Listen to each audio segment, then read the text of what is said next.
Don't get hung up necessarily on donkeys and elephants. Sometimes there's a place for donkeys and elephants in national conversations, but I would suggest to you that this is an opportunity to reach out and to build friendships with both sides of the aisle, as Harold mentioned in the introduction. This is an opportunity to put what you do and your mission front and center. Look at this open process that just happened on the continuing resolution a couple of weeks ago in the House of Representatives. Actually, when Speaker Boehner announced that it was going to be an open process, I thought that the process was going to last 6 hours. I almost set my clock, and I said, there's no way that the House will endure hundreds and hundreds and hundreds of amendments and day after day after day of debate. It just won't happen. But you know what? After 6 hours, I thought, well, it'll go 7 hours maybe, or maybe 8 hours. But what ended up happening? The House of Representatives had a national conversation that was reflected with the American public, and one of your issues came to the fore.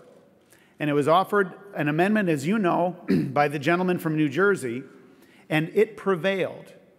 It prevailed on the merits of the argument.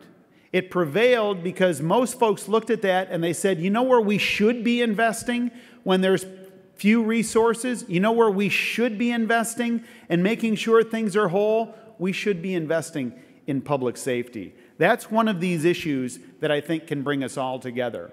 So I think ultimately you're going to hear from a whole host of people today. You're going to hear from great speakers with a wide range of perspectives.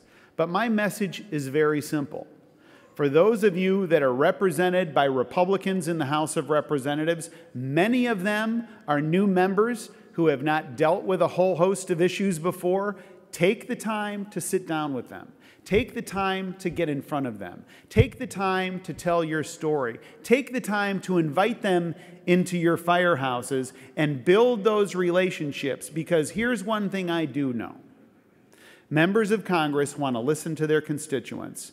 Members of Congress want to do the right thing. And members of Congress are under pressures from a financial point of view, unlike generations have seen in the past. And so take advantage of the openness of the process. Take advantage of the fact that you have something good to say, that you add a great deal of value to the community, that you have an unbelievably rich heritage. And just because somebody has an R at the end of their name, don't walk away thinking that they're not willing to engage you and have a conversation and try to work together. So thank you. Thanks for the chance to be with you. And I wish you a great conference for the rest of your time together.